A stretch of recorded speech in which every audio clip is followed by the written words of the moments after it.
What's up YouTube? Welcome to my video about the Venom Gyre Deadeye. I wanted to make this video pretty much to give you a brief overview of how to make the character tanky and what type of mid-game upgrades you are supposed to be getting. A lot of people were asking me about questions for how do you actually approach upgrades for the character and what you should do based off of the basic pod that you have. And another concern is how do you actually make this character tanky. So this is actually an endgame pod that I found on YouTube from someone, and you can see the build is pretty tanky, even with only 3.6k life. And this is pretty much like how an aura stacker works. You get a lot of life pool, or not that much life pool, but each point of life is a pretty high effective HP. So we're going to go over how exactly that works. Now, a lot of people also wonder what is the main strength of the character. The main strength of the character is definitely its ability to farm maps and its ability to farm simulacrums. I do know a lot of people wonder how do you actually make currency at League Start. And for me personally, for this character, I would pretty much just be rushing T14 plus maps as soon as possible and trying to gear up the character a little bit, getting some chaos res and armor, and most likely Brass Dome, and that will allow me to be able to farm Simulacrum as soon as possible. Simulacrum is always a pretty good thing to aim for because it is a very good money-making opportunity since it is a high barrier of entry early on. So first off, we want to make sure that the build is pretty tanky, and there are a lot of different things that we can do. So number one is always going to be your resist. So you can see here, this profile has around 82 to 83% res. But if you look at the original pod that we have, we want to increase our maximum resistances as our build is currently at 75%. The 75% to 83% or 87.5% is pretty much like taking half damage. So spell suppression makes it so that we take half damage from all spells. And having a higher resist, LE resist amount is a huge deal because spell suppression doesn't work against Fizz's extra elemental damage. So if you ever do Simulacrum, there's going to be a lot of Fizz's extra LE. So that's why Brass Dome is incredibly important. So how does this build exactly get max res? So you can take Brass Dome, which is 5% max res, so that brings you from 75 to 80%. And the shield, you can actually get +2 max res. And you can even get +5 max res if you get max res and another mod like, say, lightning res. So it's very possible to get a lot of max res there. Now, if you get max res, it's going to be a lot harder to get ailment avoidance because they're both suffixes. So maybe it's better to bypass the suppression roll on the shield since it's not that hard to get 100% suppress. Now, another thing to note that you could possibly do to get max res is you can take the Imbalanced Guard Impossible Escape Jewel. And this jewel is probably going to be super expensive, but this jewel has 3 different nodes that are really good.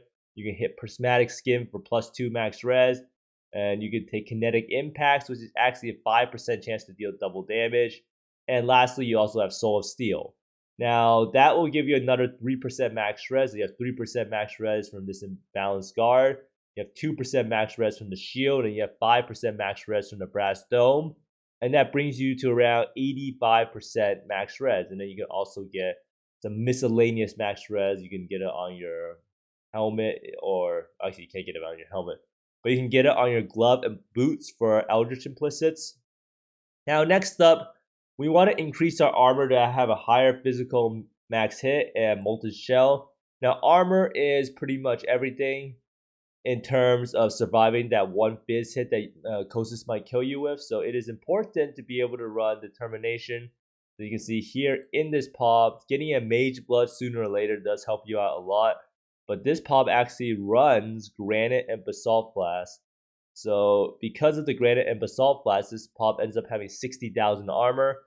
Now 60,000 armor is probably a little bit overkill for most stuff in the game. I think even with 30 to 40,000 armor, you should pretty much be surviving everything in the game. And this is pretty much because the guy has Basalt Flask. If you take off Basalt Flask, you probably still have around 35 to 40,000 armor.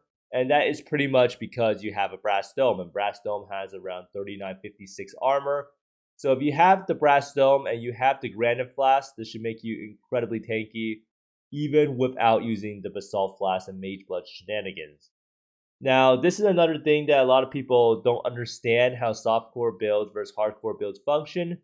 and it's pretty much the percent life pool. So this build is technically pretty squishy in terms of hardcore standards. So you can see here 3578 life. Now the way you actually fix this is you have to drop nodes on the tree for damage. So maybe you can't be using a 2 cluster support, and dropping stuff really does lower the damage loss. So you can technically drop all these damage nodes right here. So say like right here you have 1, 2, 3, 4, 5 points right there. So like the damage is still pretty high at 48.2 million.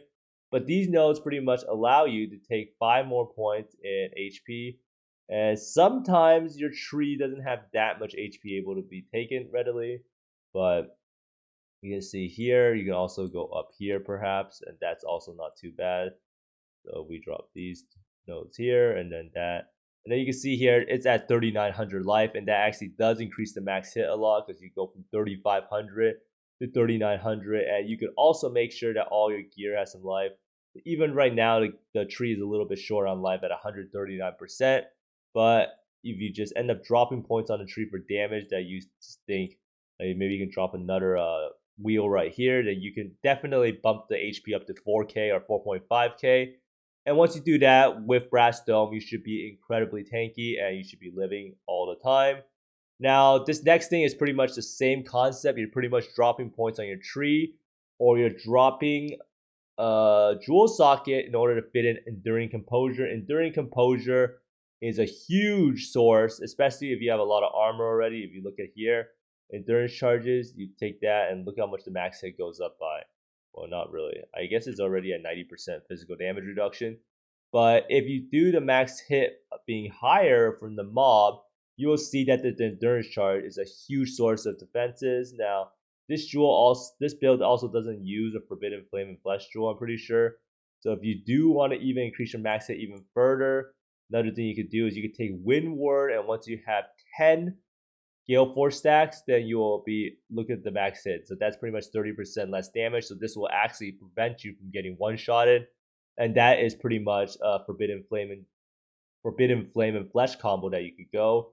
You could potentially even go like Endless Munitions or Focal Point in order to get Wind Ward. It really just depends on whatever one is cheaper.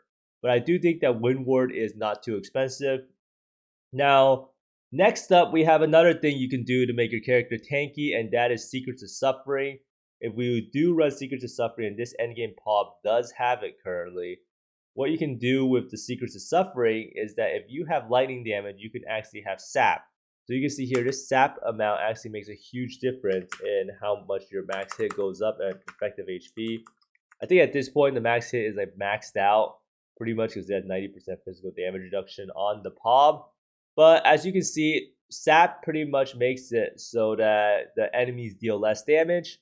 So if you have 20% sap, you have 20% damage reduction. You have 10% sap, you have 10% damage reduction. And sap is pretty much the shock counterpart for alternate ailments.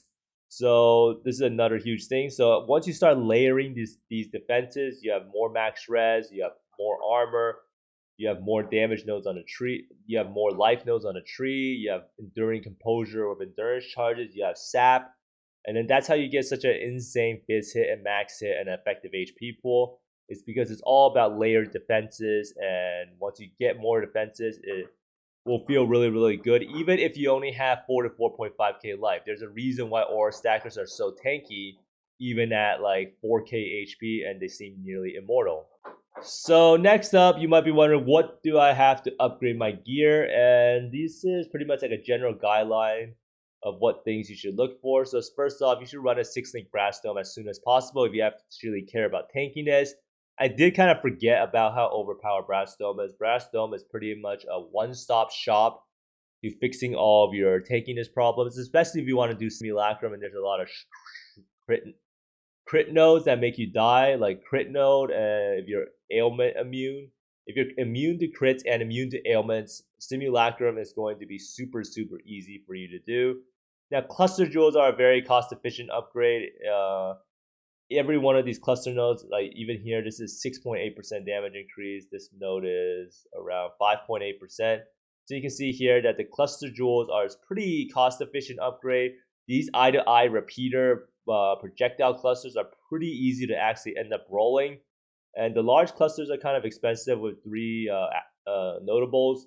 But we do have to keep in mind that harvest will actually be on the it will allow you to craft cluster jewels a lot easier. So harvest could be a potentially a very good option for making these cluster jewels a lot more affordable. But cluster jewels are a huge upgrade for damage for very cheap.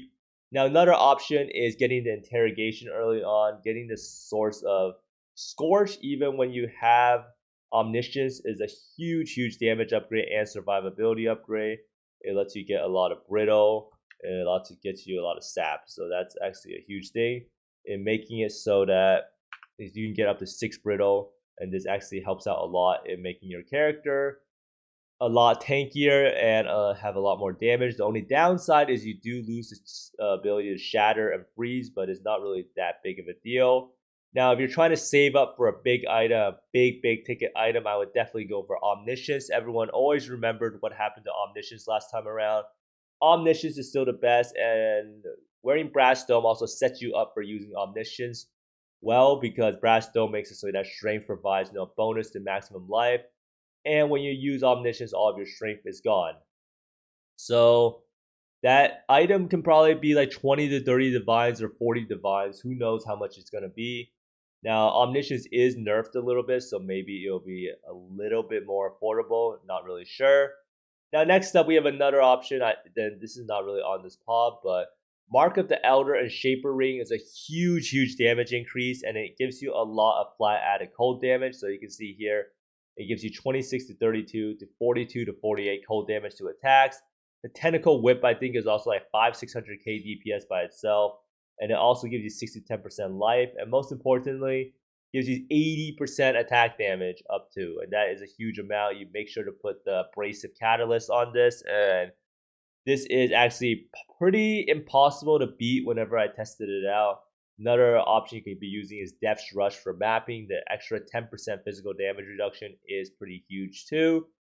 Now, next up, you might be wondering, how do you actually get enough accuracy? And accuracy is a huge problem, and that is why we want to use a fractured 30% attack speed claw. So if you have a claw like this, you have fractured 30% attack speed, and then you have 2 T1 LE rolls with that you would probably roll with essences, and then you can pretty much multi-mod, craft on crit chance, strength, and int, and then craft on hits can't be evaded. And I do think that that is the best way to get the claw. And then theoretically, you can aug crit because the way that all of the new harvest crafts will work is we'll remove something and then add something. So theoretically, you could potentially remove the multi-mod craft and aug on crit multi, and I do think that that's actually a pretty deterministic craft if it works like the way that I think it does. Because if you miss it, then you can just recraft on multi-mod and it can't be evaded, or you can just keep doing multi-mod until it removes it, or you can just craft on a random mod and hope that it removes it for the crit multi. So that's pretty much how we go about crafting a claw. It's just getting a fractured 30% attack speed base, which probably runs around 15x or so, and then spamming essences until you get T1 fire and T1 lightning or something like that. Now, another thing you can do to get a pretty decent upgrade early on is going for a +2 max res shield. +2 max res is a huge deal in being a good survivability boost. So this should pretty much last you till like pretty deep into the league. All these upgrades combined together. I think this character, if you look at the notes, costs around 365x. So there are a lot of upgrades that you could potentially do. Make sure to also get a Watcher's Eye. Watcher's Eye is a huge damage boost, and this Watcher's Eye is what determination, physical damage reduction, and anger crit multi. So just something to keep in mind. There's a lot of options for upgrading the character, and you pretty much have a option at every single price point. You can do like a quick 1x upgrade for the cluster jewels. You can start saving for like 30 to 40 divines for the for the omniscience. And once you finish fully upgrading the character, if you look at the damage here, like 54 million, and that doesn't even include the Whirling Blaze projectile. So once you include the Whirling Blaze projectile, the character's probably around like 100 to 200 million burst damage when you use Whirling Blades. And the character is definitely capable of Simulacrum. I do think that Simulacrum is actually the character's strong point in terms of all of the farming content you could be doing. Uber boss farming is definitely viable too at this point.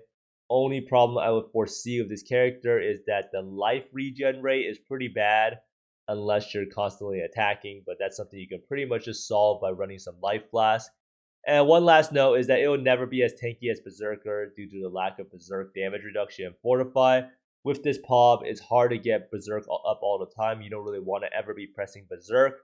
And not being able to Fortify is another big problem, since technically you could theoretically put Fortify on Whirling Blades, but it's probably not going to happen because the hit from the Whirling Blades is not going to be large enough to proc Fortify. But hopefully this has given you some outlook on what you need to upgrade as your first few items of the league, and make sure to try to buy the upgrades that will go up in price. And usually I would say Omniscience is the main one. Interrogation should always go down. Cluster Jewels are kind of a wash. 6-link uniques are will pretty much stay the same, and do Fractured usually goes up pretty fast. So that's just something I've noticed. But thanks for watching, everyone. I hope you find more Divine Orbs and Chaos Orbs than me. And see you next time. Bye. Have a great league start.